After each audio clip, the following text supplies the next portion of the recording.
What's up everyone, welcome back to Boost Culture, the place where torque meets attitude. Today, we're diving into something that absolutely nobody saw coming, the 2026 Honda Ruckus 350. Yep, Honda just turned its quirky city scooter into a full-blown enduro beast. And we've spent the last few days testing it on everything urban streets, gravel, mud, and open country roads to find out whether this thing is a gimmick or a game changer.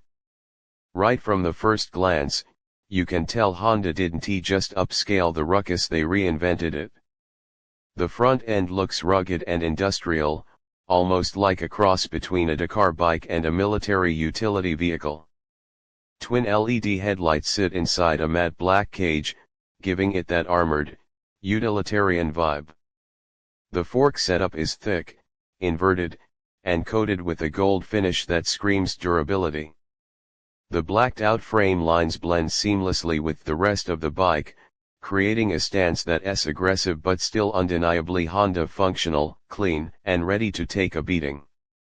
From the side, you start appreciating the proportions. The new Ruckus 350 rides taller, with an increased ground clearance of nearly 11 inches. The fuel tank sits deeper in the frame, lowering the center of gravity for off-road balance. The long travel suspension and those fat, 15-inch block pattern tires instantly communicate what this bike is meant for, exploring places where scooters never dared to go. The exposed tubular frame remains true to the original Ruckus DNA, raw, minimalist, and easy to customize, but now it's reinforced with enduro spec welds that can actually handle jumps, drops, and uneven terrain.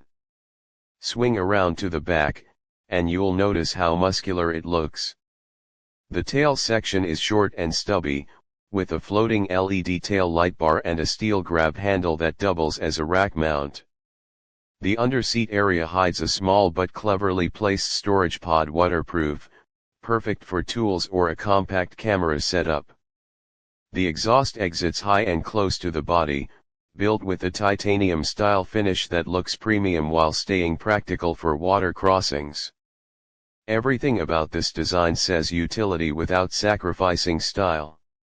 Underneath all that armor sits the heart of this machine, a newly developed 349 cubic centimeters single-cylinder liquid-cooled engine. It's tuned for torque rather than top-end power, producing around 31 horsepower and a solid 29 Newton-meters of grunt. On paper, that might not sound like much, but paired with its sub-160 kilogram weight, this thing moves with surprising urgency. The throttle response is immediate, the gearing is tight, and with Honda's new CVT Plus hybrid transmission system, it feels smoother than any Ruckus before it. There's also a selectable terrain mode that adjusts throttle mapping and traction control for dirt, gravel, or street. On the road, the Ruckus 350 feels planted and surprisingly refined. The suspension soaks up bumps effortlessly, and the wide handlebars make it easy to flick through tight corners or control slides on loose surfaces. Off-road, it's a riot. You can stand on the pegs, throw it around, and it just keeps pulling. It's not a hardcore enduro racer, but it's confident enough that you'll forget it started life as a scooter. Braking is sharp with dual disc setups and ABS that feels natural rather than intrusive. As for comfort, the seat is thick and sculpted, designed for long rides without punishment. The digital display is clean, showing speed, RPM, range, and even tire pressure. Honda also added Bluetooth connectivity and a small USB-C port under the dash, little things that make daily use a lot easier. When it comes to pricing, Honda's playing it smart. The base model starts around $6,499, while the Enduro Pro version with the upgraded suspension, luggage rack, and off-road tires goes up to about $7,200. Considering what it offers, durability, tech, and genuine fun, that's a killer value.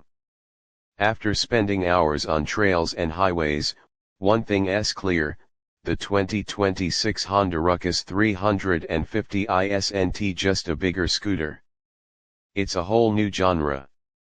It bridges the gap between adventure and accessibility, between rugged exploration and everyday practicality.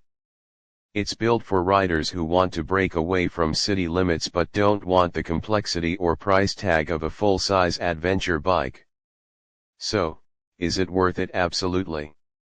The Ruckus 350 isn't perfect. It could use a bit more top-end power and a larger tank, but it's one of the most creative, confident machines Honda has built in years.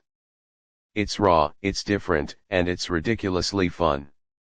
That's all for today's ride.